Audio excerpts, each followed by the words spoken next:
नमस्ते and welcome to this exciting episode of satology debunking mythology.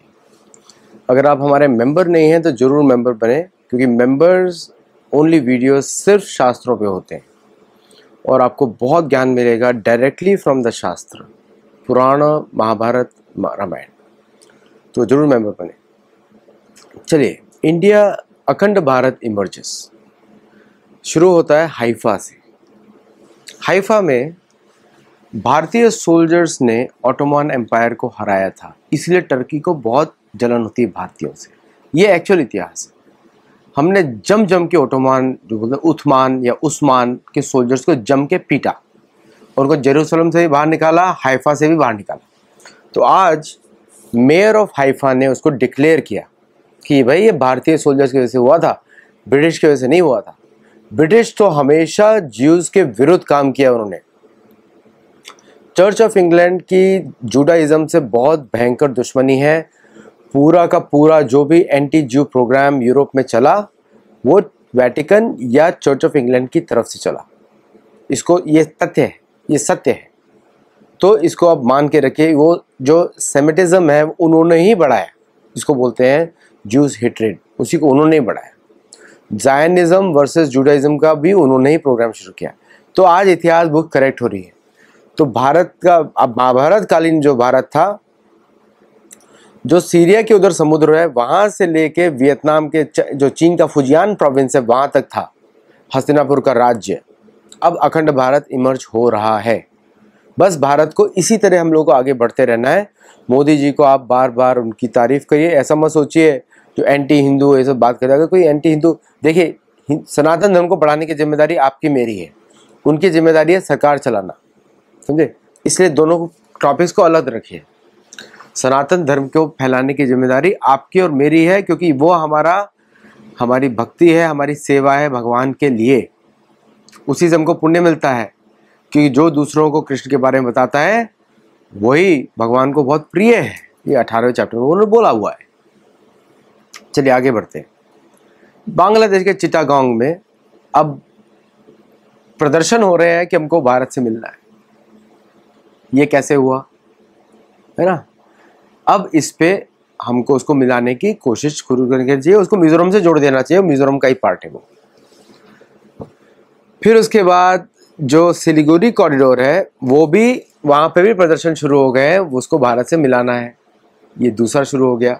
तीसरा, Pakistan occupied Kashmir और जम्मू का जो भूमि है, गिलगित बाल्टिस्तान, वहाँ पे भी शुरू हो गए प्रोटेस्ट। उनको भी भारत से मिलना है। उनका तो भारत से, वो तो कैके प्रदेश का पार्ट है हमारे, उनको तो भारत से मिलना ही है।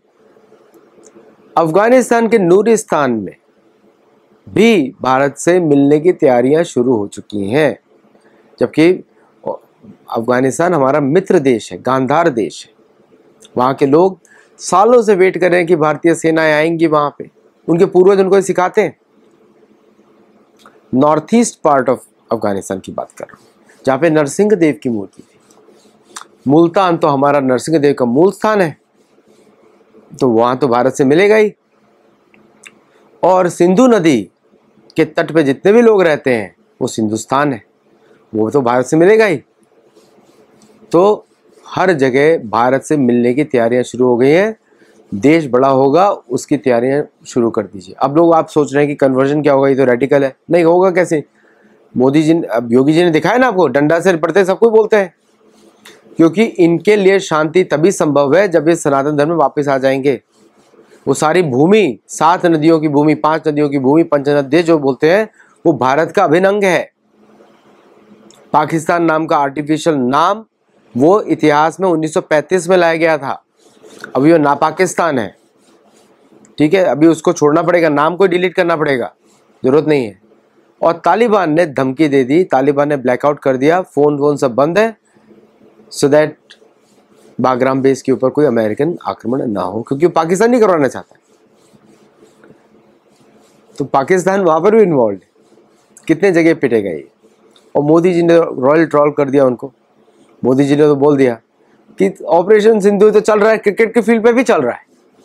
मतलब पैराफ्रेज कर रहा हूँ, ऐसा उन्होंने नहीं लिखा एग्जैक्टली, बट तो ये भारत के लिए खुशखबरी है और जिस दिन अमेरिका आपको अपना दुश्मन माने तो उस दिन तो पटाखे खोलने चाहिए, मिठाइयाँ बांटनी चाहिए, क्योंकि अब वो आपको रिस्पेक्ट के साथ बात करेगा। अगर किसी को अपना दोस्त बोलता है या एलाई बोलता है, मतलब बदतमीजी से पेश आएगा, क्योंकि वो एंग्लो सैक्सन का डिजीज़ है।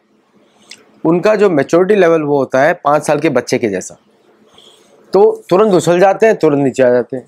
कल बोल रहे थे फिक्स इट, आज बोलते हैं we need to fix our self. Netflix बोलता है ना, आज हमको बोलता है हम लोगों को फिक्स करना है अपने आप को। और जो बिल गेट्स ने अमेरिका में प्रहार किया है उसको तो आप समझ ही नहीं सकते क्या किया उसने। डिजिटल आईडी, सीबीडीसी, वो चाहता है कि सारे एंग्लो सैक्सन्स के अंदर चिप लग जाए ताकि सबको कंट्रोल कर दिया जाए। तो पहले जो भस्मासुर है पहले अपने लोगों को ही मारता है, तो भस्मासुर जो है अपने लोगों को मारा। बिल गेट्स भस्मासुर है, वो अपने लोगों को ही पहले मारेगा, दूसरों को बाद में करेगा। कोविड भी फैलाया गया, मरे कौन सबसे ज्यादा? अमेरिकी मरे, फिर उसके बाद मरे चाइनीज, क्योंकि दोनों ने कोऑपरेट किया था एक दूसरे के साथ। फिर जब लोग ज़्यादा मर गए फिर बोलने लगे कौन मरेगा, किसने किया, क्यों किया, इस बात करने लगे। लेकिन आपस में ही कर रहे हैं दोनों के दोनों।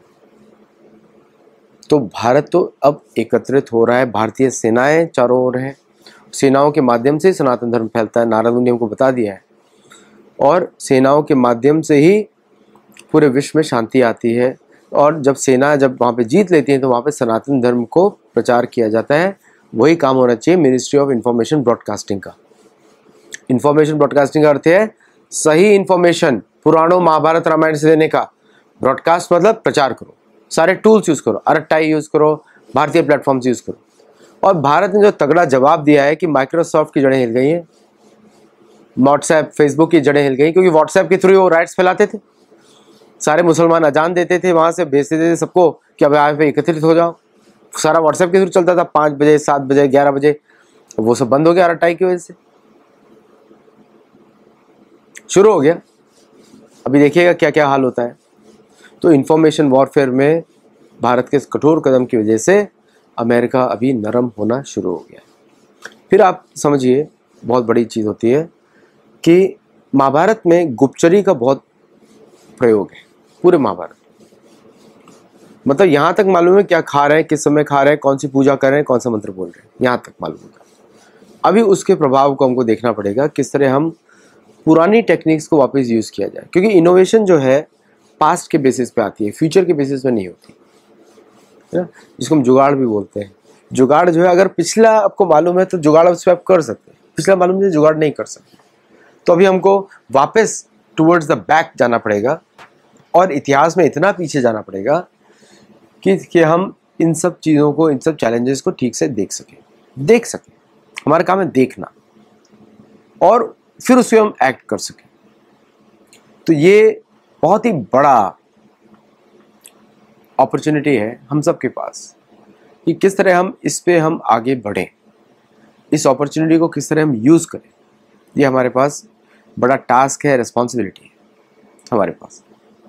तो ये इसके लिए हमको फोकस करना पड़ेगा अपनी इंजेन्युइटी पे। इंजेन्युइटी कब आती है? जब आपको अपने बारे में वास्तविक ज्ञान हो। मेरी पुस्तकों पर आप देख सकते हैं और मेरी नई पुस्तकें जो आएंगी उस पर भी आप देख सकते हैं। पुरानी पुस्तकों को ध्यान से देखिए, उसमें मैंने बहुत सारा इन्फॉर्मेशन इस तरह का दिया है जो प्रैक्टिकल है। जैसे मैं बोलता हूँ कि गीता सबसे सरल पुस्तक है, उसको पढ़ना चाहिए, सबको पढ़ना चाहिए। गीता आप ऑलरेडी बोल रहे हैं संस्कृत 50%, आप गुजराती बोल रहे हैं तो बोल रहे हैं संस्कृत, आप हिंदी बोल रहे हैं, मराठी बोल रहे हैं, तेलुगु बोल रहे हैं, कोई भी भारत की भाषा बोल रहे हैं आप संस्कृत बोल रहे हैं।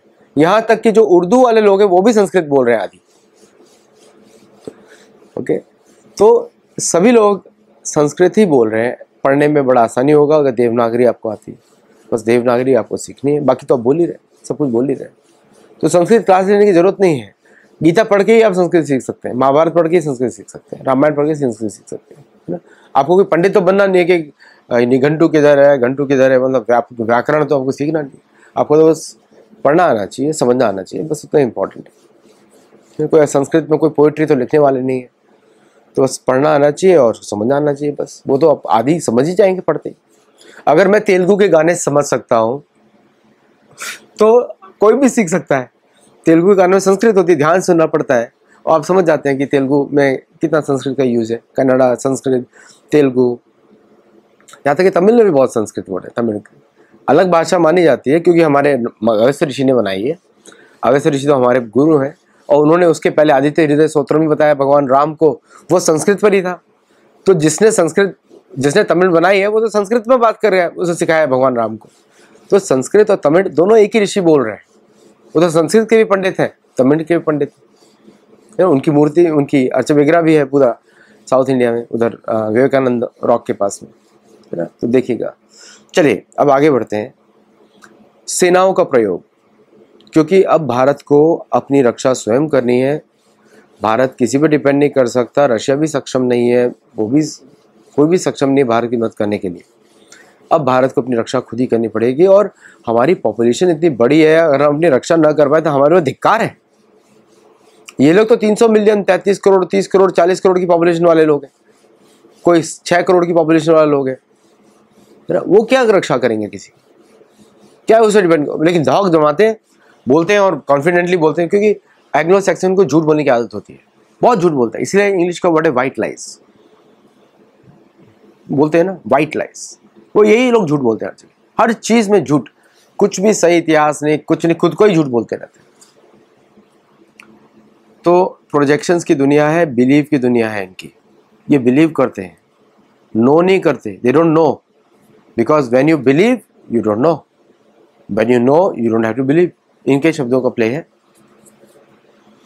तो अब भारत जो है बड़ा सक्षम है और आपको ये याद रखना चाहिए कि अब बांग्लादेश, पाकिस्तान ये टूट के रहेगा। मैं तभी समझ गया था जब अमेरिका इन्वॉल्व हुआ। जिसके साथ अमेरिका इन्वॉल्व हो वो देश टूटेगा, कंगाल हो जाएगा। अर्जेंटीना एग्जाम, आप लोग बड़ा उछल रहे थे हवियर मिले से, हवियर मिले is a great man, that man. मैंने क्या बोला था कि वो कंगाल हो जाएगा। अब उसने इकोनॉमी को टर्न अराउंड कर दिया, क्योंकि जो भी वेस्टर्न मीडिया में पब्लिश होता है, take it with a pinch of salt, उसका विपरीत होने वाला है। अगर वेस्टर्न मीडिया दिखाया जाता है कि अमेरिकन सबको जाके बचा रहे हैं मूवीज में, मतलब उसका विपरीत हुआ है, सबको मार के आए। अगर रशिया नहीं होता तो वर्ल्ड वॉर 2 भी हार जाते, जर्मन बोल रहे होते अमेरिका में। अगर हिटलर में थोड़ा दिमाग होता ना, वो तो पागल था वो तो आदमी, उसको फेनेटिज्म था, कहाँ से आया था आपको मालूम ही है। बचपन में वो प्रीस्ट था, कैथोलिक प्रीस्ट था, आप समझ गए अब कहाँ से आया था वो। अब उसको उसी जुनून में उसने मारा ज्यूस। उसने 48 में जब ब्रिटेन ने दिया इन लोगों को इजराइल का जमीन, वो इसलिए दिया कि इनके लिए परमानेंट प्रॉब्लम क्रिएट हो जाए, ताकि शांति से रह ही ना पाए वो लोग और हमारे यूरोप से बाहर निकल जाए। ये था वो, यूरोप से बाहर निकल जाए। ये मत देखिए कि इजराइल बना के दिया, यूरोप से बाहर निकल जाए, क्योंकि डर था ये लोग अगर यूरोप में रहेंगे तो खा जाएंगे यूरोप को, मतलब सारा बिजनेस कंट्रोल कर देंगे। चिड़ के मामले निकाला गया, कोई आसान नहीं किया उनके ऊपर। बचाया किसने ज्यूस को? हिंदुओं ने बचाया, इतिहास है ये। तो आई एम वेरी हैप्पी कि mayor of Haifa has recognised it for the first time, our contribution. और ज्यूज कहीं भी सुरक्षित हैं वो सिर्फ भारत में है। कोई भी धर्म जो अपने को पंथ मंथ जो भी मानते हैं वो सुरक्षित है भारत में।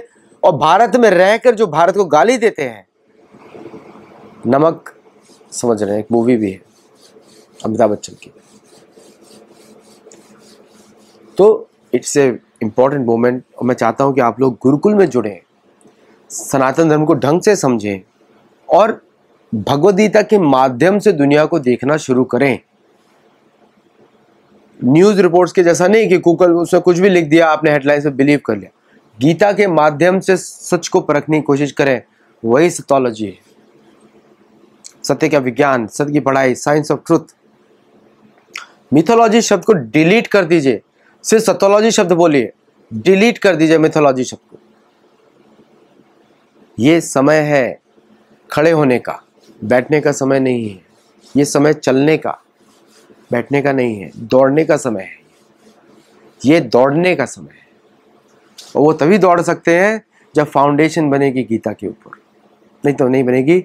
उससे बढ़िया पुस्तक आज तक ना कभी आई। ये महाभारत का पार्ट है, कभी आएगी भी नहीं। महाभारत से बढ़िया कोई न ग्रंथ, न ज्ञान का सरोवर कुछ है ही नहीं दुनिया में। आगे एक महाभारत में आप गणित सीख जाएंगे, ज्योतिष सीख जाएंगे, सारे वेद सीख जाएंगे, सारे पुराण सीख जाएंगे, गीता भगवत गीता सीख जाएंगे, सब कुछ सीख जाएंगे। पंचम वेद उसको ऐसे नहीं बोला गया है। मेरी 6 पुस्तकें हैं महाभारत के ऊपर, रिसर्च के ऊपर, उसको भी पढ़ सकते हैं। और गीता प्रेस से मिलती है पूरी महाभारत, वहाँ से खरीदी। तो ये हमारे लिए बड़ा अच्छा अवसर है। एक अच्छी सुनहरी हवाएं चल रही हैं, मोदी जी का शासन चल रहा है, और भी अच्छे शासन आएंगे, योगी आदित्यनाथ जी आएंगे, बहुत सारे लोग आएंगे, चिंता की बात नहीं। अब तो दरवाजे खुल गए हैं, आएंगे ही आएंगे। और हमारे जैसे छोटे एजुकेटर्स भी आएंगे जिनका काम है शिक्षा देना। हमारा काम है रिस्पॉन्सिबिलिटी के साथ शास्त्रों के से कनेक्ट होके, महाभारत से जुड़ के शिक्षा देना। वही हमारा गुरुकुल का बेसिस है। तो हमसे जुड़िए, सीखिए, पढ़ाइए, पढ़िए, और स्वयं का जीवन भी अच्छा बनाइए और दूसरों का भी बनाइए। नमस्ते एंड जय जगन्नाथ। Thank you.